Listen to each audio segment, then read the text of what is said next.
ఓం శ్రీమాత్రే నమః. శ్రీ గురుభ్యో నమః. మన ఛానల్లో స్వాగతం అండి.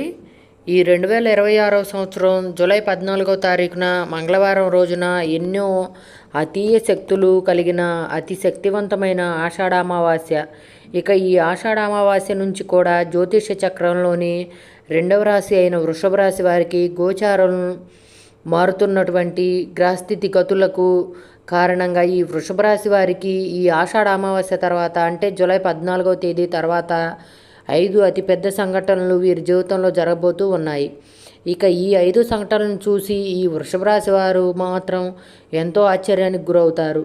అయితే ఈ ఆషాఢ అమావాస్య జూలై 14వ తేదీ తర్వాత వృషభ రాశి వారికి ఎదురవుతున్నటువంటి ఆ 5 సంఘటనలు ఏమిటి, ఏ విధంగా మీరు షాక్కి గురవుతారు, అలాగే ఈ రాశివారు వీరి జీవితంలో అభ్యున్నతిని పొందుకోవడానికి చేసుకోదలసిన దేవతారాధనతో పాటుగా పాటించవలసిన ముఖ్యమైన పరిహారాల గురించి కూడా ఈరోజు మనం ఈ వీడియోలో వివరంగా తెలుసుకుందాం. ఇక వివరాలకు వెళ్తే కనుక వృషభ రాశి రాశి చక్రంలో రెండవ రాశి. ఈ రాశికి అధిపతి శుక్రుడు. ముఖ్యంగా ఈ యొక్క వృషభ రాశి వారు చాలా అంటే చాలా అదృష్టవంతులు. వీరి రాశ్యాధిపతి యొక్క శుక్రుని యొక్క అనుగ్రహం మెండుగా బలంగా ఉండటం కారణంగా ఈ రాశివారు ఎప్పుడూ కూడా సంతోషంగా ఆనందంగా చలాకీగా ఉండడానికి ఇష్టపడతారు. వీరు ఈ రాశి చిహ్నం ఏదైతే ఎద్దు ఉంటుందో ఆ ఎద్దు మాదిరిగా చాలా అంటే చాలా వృత్తి ఉద్యోగం వ్యాపారాల్లో కష్టపడి పనులు చేస్తూ అలాగే విలాసవంతమైన జీవితాన్ని గడుపుతారు. ముఖ్యంగా ఈ వృషభ రాశి వారు కార్యదీక్షత కార్యదక్షతను మెండుగా కలిగి ఉంటారు.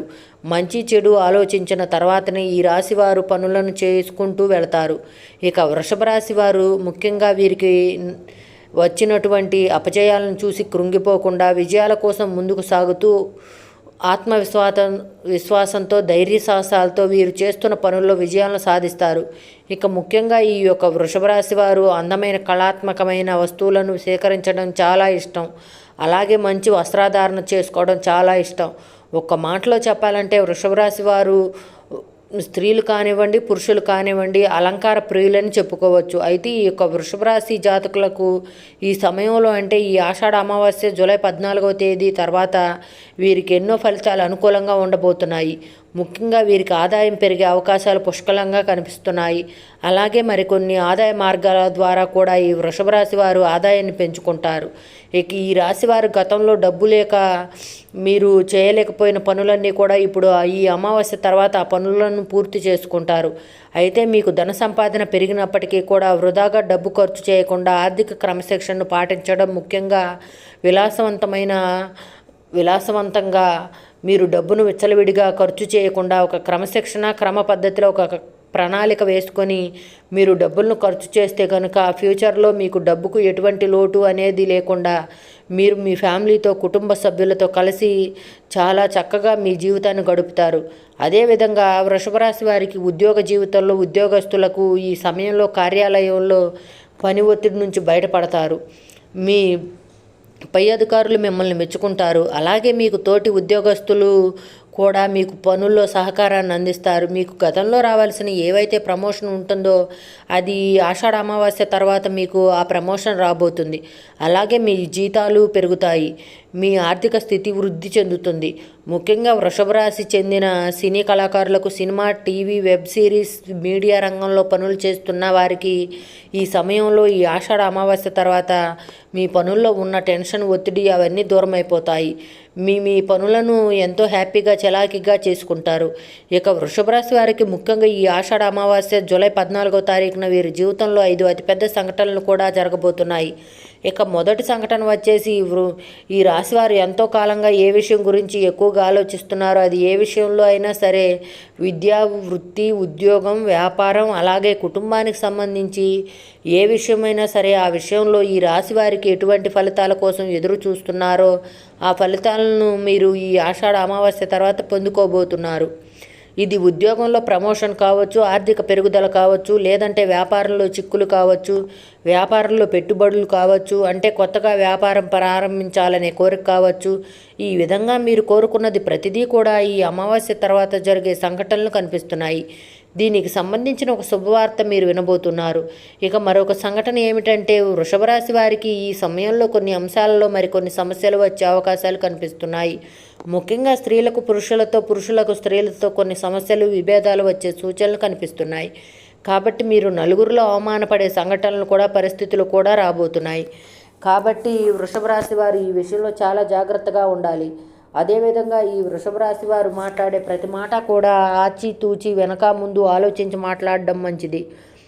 మీ ముందు లేని వ్యక్తుల గురించి వేరొకరితో మీరు చెడుగా చెప్పడం వల్ల మీరు కష్టాలను కొని తెచ్చుకున్న వారు అవుతారు. కాబట్టి ఈ విషయం మీరు జాగ్రత్త పడండి. ముఖ్యంగా వేరే వాళ్ళ విషయం మీరు అసలు మాట్లాడకండి. మీ విషయాన్ని మీరు మాట్లాడండి. లేదంటే ఎదుటివారు ఎవరైతే మీరు అవతల వ్యక్తులతో మాట్లాడుతున్నారో ఆ వ్యక్తి విషయమే అడిగి తెలుసుకోండి. అంతే తప్ప మీకు దూరం ఉన్న వ్యక్తులతో, లేనిపోని వారితో మాట్లాడి 1కి 4 వారు ఆ వ్యక్తితో చెప్పి మీకు సమస్యలు సృష్టించబోతున్నారు. కాబట్టి ఈ సంఘటన మిమ్మల్ని కొంచెం కలవరపెడుతుంది. కాబట్టి ఈ విషయంలో మీరు జాగ్రత్త వహించండి. ఇక వృషభ రాశి వినకపోతున్న మరొక సంఘటన ఏమిటంటే, ఈ రాశి వారికి ఎన్నో సంవత్సరాలుగా ఒక మంచి పెళ్లి సంబంధం కోసం ప్రయత్నాలు చేసేవారికి ఈ సమయంలో ఒక మంచి పెళ్లి సంబంధం కుదురుతుంది. మీరు ఎలాంటి జీవిత భాగస్వామి మీ జీవితంలోకి రావాలనుకుంటున్నారో అటువంటి భాగస్వామి మీకు ఒక పెళ్లి సంబంధం రూపంలో మీకు దొరుకుతారు. వారికి కూడా మీరు నచ్చుతారు. ఈ విధంగా వివాహానికి అడుగులు ముందు పడతాయి. అంటే ఇప్పుడు ఈ మాసంలో పెళ్ళిళ్ళు జరగటం అంత శుభం కాదు. అంటే ఇప్పుడు ఈ అమావాస్య తర్వాత గురు పాడ్యమి ప్రారంభమైంది. కాబట్టి ఈ మాసం తర్వాత మీరు వివాహ ప్రయత్నాలు చేసుకోండి. అలాగే పెళ్ళిళ్ళు పెట్టుకోండి. ఈ విధంగా మీ జీవితంలోకి ఒక జీవిత భాగస్వామి రాబోతున్నారు. మీ వైవాహిక జీవితం చాలా ఆనందంగా, సంతోషంగా ఉంటుంది. ఇక వృషభ రాశి వారికి మరొక సంఘటన విషయం ఏంటంటే కనుక, మీ యొక్క సన్నిహితులతో కానివ్వండి, మీ బంధువులతో కానివ్వండి, మీ ఇరుగు పొరుగు వారితో కానివ్వండి, ముఖ్యంగా మీకు తెలిసిన వారితో కానివ్వండి, ఎటువంటి చిన్న చిన్న విభేదాలు కూడా ఉన్నా అవన్నీ కూడా ఈ సమయంలో తొలగిపోయే అవకాశాలు కనిపిస్తున్నాయి. ఎన్నో సంవత్సరాలుగా మీరు మీ మధ్య ఉన్నటువంటి విభేదాల పరిష్కార దిశగా అడుగులు వేస్తాయి. తిరిగి మీ మధ్య స్నేహం ఏర్పడుతుంది. గతంలో మీరు వారితో తిరిగి బంధాన్ని ఏర్పరచుకోవడానికి ఎన్నో ప్రయత్నాలు చేసి ఉంటారు. అవి కుదరక మీరు మానసికంగా చాలా కృంగిపోయి ఉంటారు. ఈ సమయంలో అంటే ఈ ఆషాఢ అమావాస్య తర్వాత మీరు ఆ సమస్య నుంచి బయటపడతారు. మీరు మీ కుటుంబ సభ్యులు చాలా సంతోషపడే అవకాశాలు కనిపిస్తున్నాయి. మీరు విడిపోయినటువంటి బంధాలను తిరిగి కలుపుకునే ప్రయత్నం చేస్తారు. ఆ ప్రయత్నాలు కూడా ఫలిస్తాయి. ముఖ్యమైన సంఘటన ఏమిటంటే కనుక, ఎవరైతే భార్యాభర్తలు విడిపోదామని అనుకుంటారో వారు తిరిగి కలిసి వారి జీవితాన్ని తిరిగి కొనసాగించేందుకు ప్రయత్నాలు అనేవి కొనసాగిస్తారు. అంతేకాదు ఈ సమయంలో మీ వివాహ బంధం మరింతగా బలపడుతుంది. ఎంతో కాలంగా విభేదాలతో గొడవలు పడి విడిపోయి ఉన్న భార్యాభర్తలు తిరిగి మీ సంబంధాన్ని కొనసాగిస్తారు. మీ మధ్య మళ్ళీ ప్రేమ చిగురించే అవకాశాలు కనిపిస్తున్నాయి. ఒకరి అభిప్రాయాన్ని ఒకరు గౌరవిస్తారు. దీనివల్ల మీ కుటుంబ సభ్యులు కూడా చాలా అంటే చాలా సంతోషపడతారు. ఇక ఈ ఆషాఢ అమావాస్య తర్వాత విడిపోయిన భార్యాభర్తలు, విడిపోదాం అనుకున్న భార్యాభర్తలు కూడా తిరిగి కలుసుకొని వారి బంధాన్ని కొనసాగిస్తారు. ఈ విధంగా ఈ యొక్క వృషభ రాశి వారి జీవితంలో అనేక మార్పులు కనిపిస్తున్నాయి. ఇక వృషభ రాశి వారి జీవితంలో ఉన్న ప్రతికూల పరిస్థితులను అనుకూలమైన పరిస్థితులుగా మార్చుకోవడానికి, మీ జీవితంలో మిమ్మల్ని శుభ ఫలితాలు పొందుకోవడానికి ప్రతి సోమవారం శివయ్యకి అభిషేకం చేయించండి. ఇలా చేయడం వీలు లేని వారు మీకు ఖాళీ సమయం దొరికినప్పుడు శివాలయానికి వెళ్ళి వీలైనంత వరకు కూడా శివాలయంలో కూర్చొని ఓం నమ శివాయ అనే నామాన్ని మనసులో స్మరించుకోండి. అలాగే ప్రతి శుక్రవారం కనకదార స్తోత్రాన్ని చదవడం లేదా వినడం వల్ల ఆర్థిక పరంగా మరింతగా బలపడతారు. మీ జీవితంలో అభ్యున్నతిని ఖచ్చితంగా సాధిస్తారు. ఫ్రెండ్స్, ఈ వీడియోని లైక్ చేయండి, షేర్ చేయండి. అలాగే ఇప్పటి వరకు మీరు కనుక మన ఛానల్ని సబ్స్క్రైబ్ చేసుకోకపోతే ఇప్పుడే సబ్స్క్రైబ్ చేసుకోండి. పక్కనే వచ్చిన ఆల్ అనే బెల్ ఐకాన్ని యాక్టివేట్ చేసినట్లయితే మేము చేసే మరిన్ని లేటెస్ట్ వీడియోస్ మీకు ముందుగానే నోటిఫికేషన్గా వస్తాయి. Thanks for watching friends.